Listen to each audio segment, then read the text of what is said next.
le contrôle des Rothschild. Liste des banques détenues et contrôlées par les Rothschild.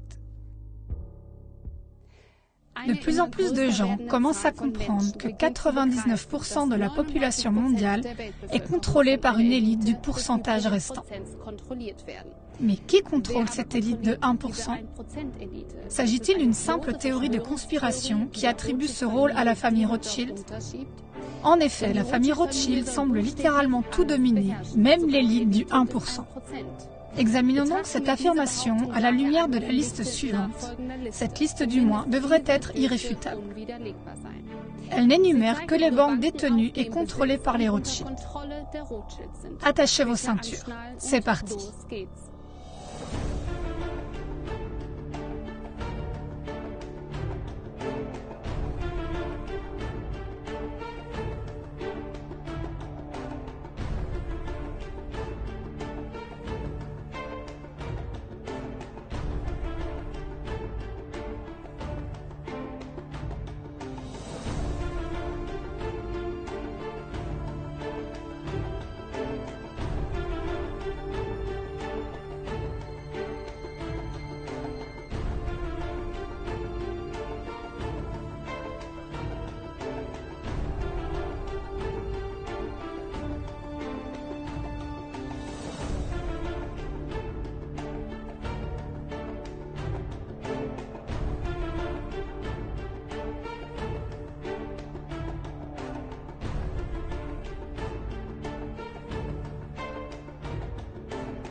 À la lumière de ces faits, on peut au moins comprendre l'affirmation selon laquelle, en coulisses, la dynastie Rothschild est sans aucun doute la famille la plus puissante de la Terre. Leur richesse estimée s'élèverait à 500 billions de dollars. Aucun être humain ne peut rationnellement comprendre ce chiffre, car 1 billion est égal à 1 million de fois 1 million.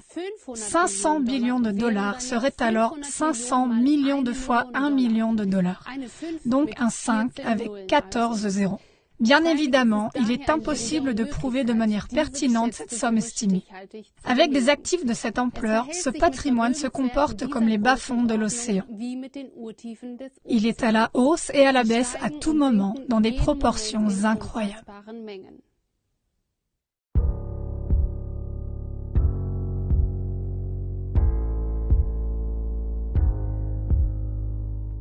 La Federal Reserve Bank et l'Internal Revenue Service, IRS. Le fait que la US Federal Reserve Bank soit dans des mains privées est pratiquement inconnu du grand public. De même, le grand public ignore que la Fed se trouve sur un terrain qui lui appartient et qu'elle est protégée par les lois américaines. Cette société privée imprime l'argent pour le gouvernement américain, qui lui verse des intérêts pour cette faveur. La Fed est à son tour contrôlée par les dynasties Rothschild, Rockefeller et Morgan. L'ensemble des États-Unis est donc endetté envers la Fed. En outre, la plupart des personnes vivant aux États-Unis n'ont aucune idée que l'Internal Revenue Service, IRS, est une autorité étrangère. Plus précisément, l'IRS est une société étrangère privée du Fonds monétaire international, FMI, et elle est l'armée privée de la Federal Reserve Bank, Fed. Son objectif principal est de garantir que les Américains payent leurs impôts et soient tous de bons petits esclaves. En 1835, le président américain Andrew Jackson a déclaré son mépris pour les banquiers internationaux.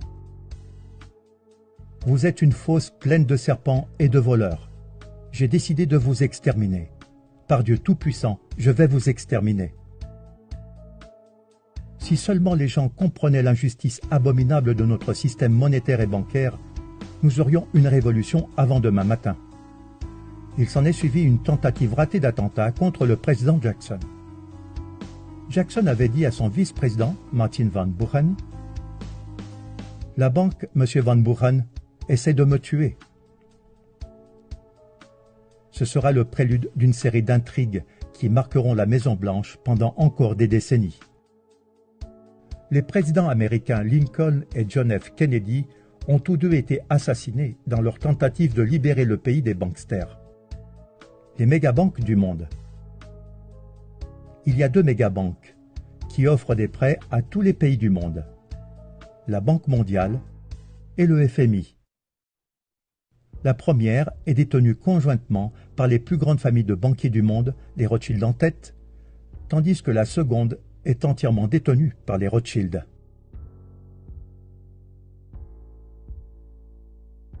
Ces deux mégabanques offrent des prêts aux pays en voie de développement et utilisent leur taux d'intérêt presque impossible à rembourser pour s'emparer de la prospérité réelle, les terres et les métaux précieux. Mais ce n'est pas tout. Une partie importante de leur plan est aussi d'exploiter les ressources naturelles d'un pays, comme le pétrole ou le gaz, avec l'aide des sociétés qui leur appartiennent en secret, de les raffiner et de les revendre au même pays, en générant d'énormes profits. Mais pour que ces entreprises puissent fonctionner de manière optimale, elles ont besoin d'une infrastructure solide, qui manque généralement dans les pays dits en développement. Ainsi, les banksters, qui offrent même des prêts presque impossibles à rembourser, s'assurent à l'avance que la majeure partie de l'argent soit investie, vous l'avez deviné, dans des infrastructures. Ces négociations sont menées par des tueurs économiques, qui réussissent en payant à ceux qui peuvent vendre leurs terres une jolie rétribution, c'est-à-dire un pot de vin, ou sinon en les menaçant de mort.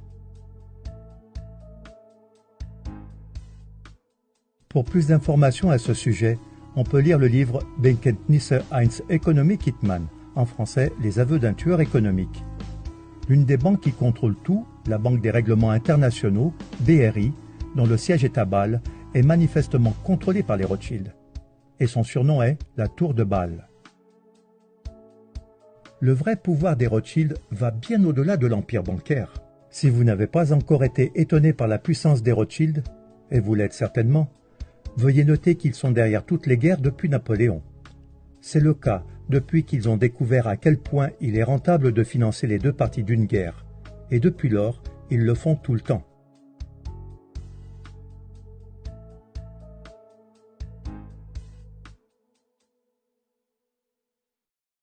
En 1849, Gutle Schnapper, épouse de Mayer Amschel Rothschild, « Si mes fils ne voulaient pas de guerre, il n'y en aurait pas. »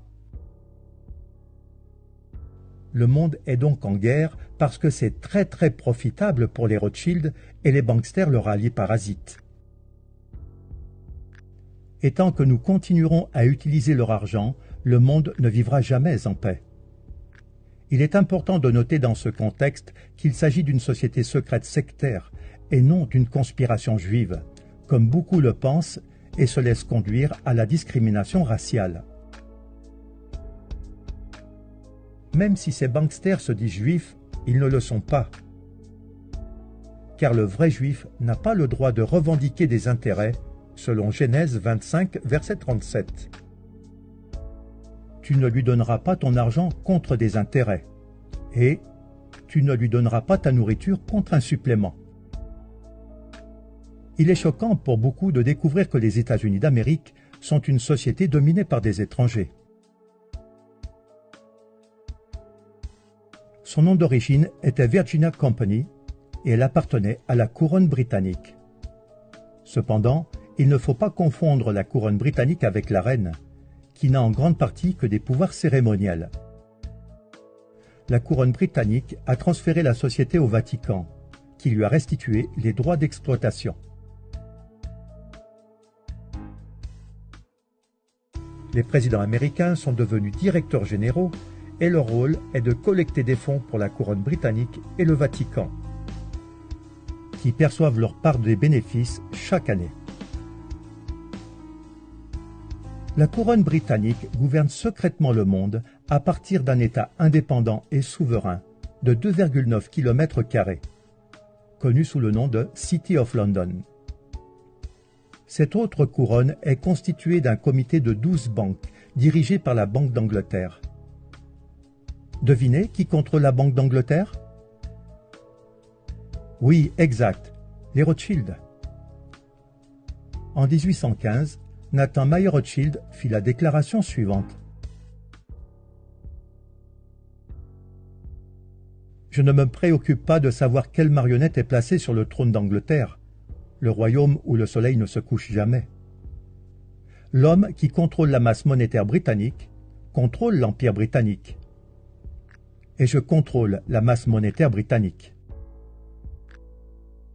Ce n'est donc pas une simple théorie de conspiration, mais la maison Rothschild se trouve en fait au sommet de la pyramide du pouvoir. Si l'on fait des recherches approfondies, on découvre qu'ils sont le cerveau du nouvel ordre mondial et qu'ils dominent complètement d'un agenda mondial. Ils sont derrière l'Union européenne et l'euro, et ils sont derrière l'idée de l'Union nord-américaine et de la monnaie améro. Ils contrôlent tous les services secrets du monde et leur armée privée est l'OTAN.